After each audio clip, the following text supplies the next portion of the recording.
Magandang umaga mga kariles, mga kabro. Andito naman ako sa pangalawang video ko sa vlog ko.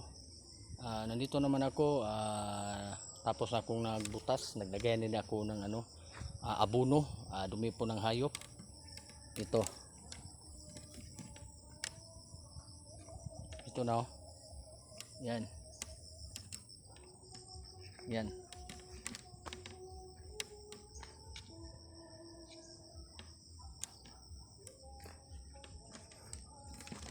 Yan na. At nandiyan na rin ang seedlings na itatanim ko bukas. Pinaplastar ko. Hindi ko lang ipinapakita sa inyo paglagay ng abono kasi masyado na kasing mataas ang video ko sa pag-upload.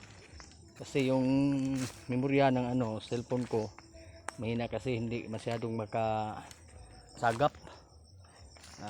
Kadalasan ng video ko mag-lag. Yan oh. Yan ang sa media.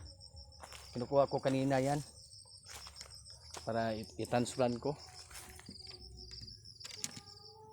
At dito na lang ako mga ka-reels, mga kabro. Bukas maka-upload din ako sa pagtanim nito para madiligan ko na at mabuhay itong na mataba. Kasi katapos ko nitong mag-vlog kuha pa ko ng pagkain sa baka ko. Wala pa kasing damo para para sa pagkain niya. Dito na lang ako mga karilis, mga kabro. Bukas na naman sa pangatong video ko, mag-upload na din ako para sa pagtanim ko at sa pagdilig. Bye bye.